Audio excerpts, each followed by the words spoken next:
Hey, what's up, everybody? True Boxing here. Thank you for coming back to get hit with the truth. So today, going to do another mid-year top 10. This is on the 168-pound super middleweight division. Sorry, guys, July's been a rough month for me. Been so busy, got some stuff going on that I haven't been able to pump these out sooner. I will definitely get back on track with that in the coming weeks, but I'm going to try to finish knocking out my top 10s here, my mid-year top 10s by the end of the week. So this one, 168-pound super middleweight division. We're going to go over the top 10 here. Again, guys, if you missed my second episode of my podcast, go check it out. It's very informative. It was about an hour long. I really enjoyed it. I covered a lot of things, and I think you guys would enjoy it too.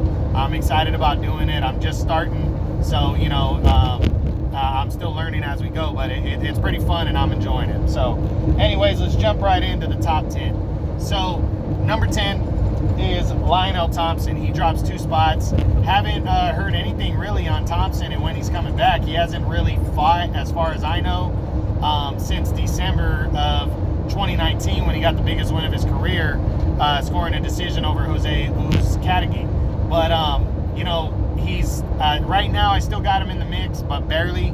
He could drop out at any moment because of inactivity. So I hope he gets something going, just gets shakes off the rust and comes back very soon. Number 9 is former 2-time champion Anthony Dirrell. He's previously number 7. Dirrell fought in, I want to say it was February.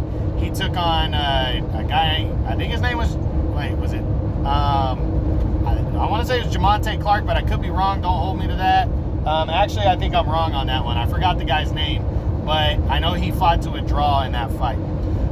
For Dirrell at his age, you know, it's not that I think he's on the decline. I think he was probably more overlooking his opponent, and that's why he fought to a draw. He hadn't fought in, it was about a year and a half since he fought and lost to David Benitez. So, you know, in my opinion, you know, these kind of things, as long as he didn't lose, it shouldn't hurt him too much. But inactivity plus the draw against, you know, and kind of a under-the-radar unknown fighter drops him a couple spots. So he's at number 9. I hope he can come back for the end of the year and do something.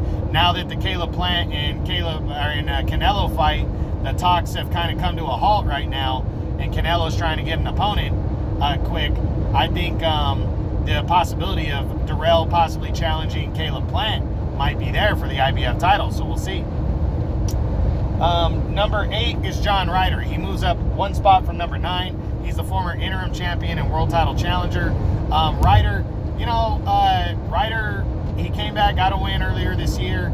He was ordered earlier in the year when David Morrell was upgraded to from interim to regular champion.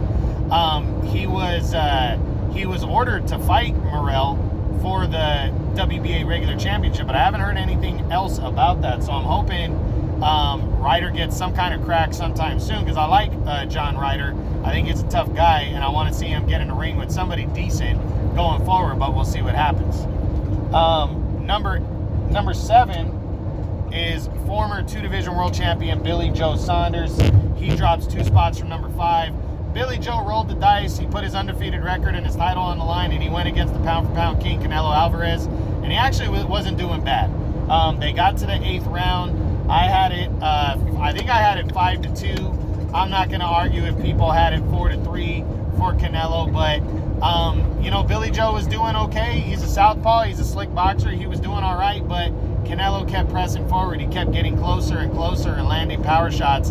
And in the 8th round, he landed a wicked uppercut that broke Billy Joe's orbital bone. Billy Joe did not continue. You know, after the 8th round, the doctor, his corner, he didn't answer when they asked him if he wanted to continue, and he was done. Now, I think he's 31, 32 in that area. He right now, from what I've heard, is he's 50-50 on whether he's going to retire or not. I wouldn't be surprised if he did. I like Billy Joe, though. I'd like to see him give it one last run. You know, try to get another big fight in there. He is a good boxer. He talks shit, so he does sell fights. And I wouldn't mind seeing him come back, and I hope he does. But I'm not sure if you're going to see him back for the end of the year. Number 6 is Gabriel Rosado, former world title challenger. He wasn't ranked prior to this. He took on Bektemir Melikuziev. who was an undefeated, fast rising star at 168, and he got knocked down at the end of the first. It looked like he was just going to be the gatekeeper for Melikuziev, and in the third round, right at the end of the round, he landed a wicked right hand that face planted Melikuziev, put him down hard. Gabriel Rosado throws his name back in the ringer, back in the top 10. From what I'm hearing is Rosado is interested in a Jaime Munguia fight in the second half of the year. He would probably have to move back down to 160, possibly meet Munguia at a catchweight, but I would really like to see that fight. Rosado has proven in his last 2 fights with Danny Jacobs, where he lost a controversial split decision, and the knockout against Melikuziev, that he can still bang and he's still a threat. And congrats to him on that big win. And I hope to see him in against somebody credible. And I would love to see a fight with Munguia. I think it'd be a good slugfest right there. So we'll see. Number 5 is Daniel Jacobs. He drops 3 spots from number 2. Inactivity is pretty much why his last performance against Gabe Rosado wasn't great. I did hear a rumor that Daniel Jacobs could be fighting Joe Smith Jr. at light heavyweight for a title early next year. But that is just a rumor right now, because I heard that Joe Smith was going to sign a 2-fight contract to make a mandatory defense against Usa Salamanov, and then go into a showdown with Joe Smith early next year. Joe Smith was going to fight Daniel Jacobs early next year, but then I heard after that Artur Beterbiev was close to finalizing a deal to unify titles against Joe Smith Jr. So not sure what's going to happen with Danny Jacobs. I hope we hear something, because his last performance was terrible, and that was his only time fighting during COVID in 2020. So I'm hoping we see him back against a credible opponent in 2021. Number 4 is the undefeated former 2-time WBC champion David Benavidez. He remains number 4. Benavidez fought earlier this year. I think he fought earlier this year. I can't remember. Did he? I'm drawing a blank. I don't even remember if he fought in the first half of the year. I think he did and got a win. Sorry, guys. Just had a total brain for it. I believe he fought in April and got a win. He's going to be returning in August, though, taking on Jose Uzcategui. Yeah, he did fight against Ronald Ellis, I believe it was, and ended up beating him late in the fight. But he's going to be fighting against, what was the guy's name? Jose Uzcategui for the former IBF champion. He's going to be fighting him. I'm sorry, guys. I'm totally drawing a blank right now. But yeah, no. Benavidez is going to be fighting him in August. I think it's August 28th is the date. I'm looking forward to that fight. I think it's going to be a good one. I got Benavidez winning by knockout, but Uzcategui is a former champ, and he can bang, and Benavidez has a kind of style that might mesh well for Uzcategui. So look forward to that one. I think that's some kind of an eliminator to work Benavidez back into the title mix. So should be a good one. August 28th for Benavidez. Number 3 is the undefeated IBF champion Caleb Plant. Well, as of today, I heard that the talks for a September 18th undisputed title clash have come to a halt with Canelo. They have a couple of contract disputes. I had a feeling this might happen when Plant early on was outpricing himself. I had a feeling it was going to happen, especially when I also heard that the PBC was going to pick up the fight. Everything almost has to fall in line perfect for the PBC and somebody else to go forward. And Canelo really is the star, the A side, absolutely.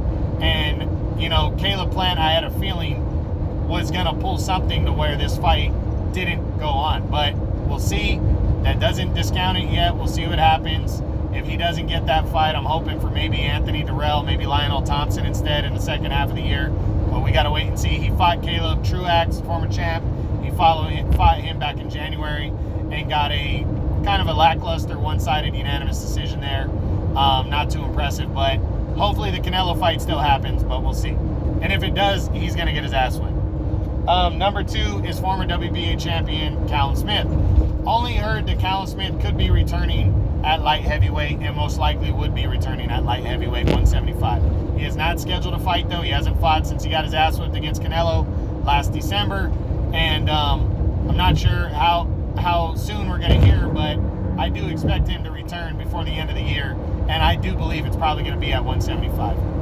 And then number 1 is the unified champion, Canelo. Canelo has already fought twice this year. He destroyed Avni Yildirim in February with a 3rd round TKO, and then followed that up in May when he broke Billy Joe Saunders' face and got a TKO there to unify 3 of the 4 belts. Again, talks with Caleb Plant have come to a halt for some reason for a September 18th undisputed title fight. Not sure if it's still going to happen. I hope it does. I know Triple G was a backup option, possibly, and I also know that he was in talks with Dimitri Bivol. That he was talking to Dimitri Bivol and Artur Beterbiev as possible backups, 168, possibly 175. So gotta wait and see. Everything's kind of up in the air, but through and through, I don't think anybody's going to beat Canelo. He's still going to walk away in the second half of the year as the pound-for-pound king, and I'm hoping as the undisputed super middleweight champion of the world. But, if he doesn't, I would love a 3rd fight with Triple G. I'm really not interested right now in him moving to 175 and fighting Bivol or Beterbiev, but I would give him a ton of credit for doing that because those 2 guys are number 1 and 2, respectively, at 175, and they hold 3 of the 4 belts between them. So either one would be a big deal. So we'll see what happens. But that's it. That's the mid-year top 10 for the 168-pound super middleweight division. Hope you guys enjoyed it. True Boxing, you've been hit with the truth.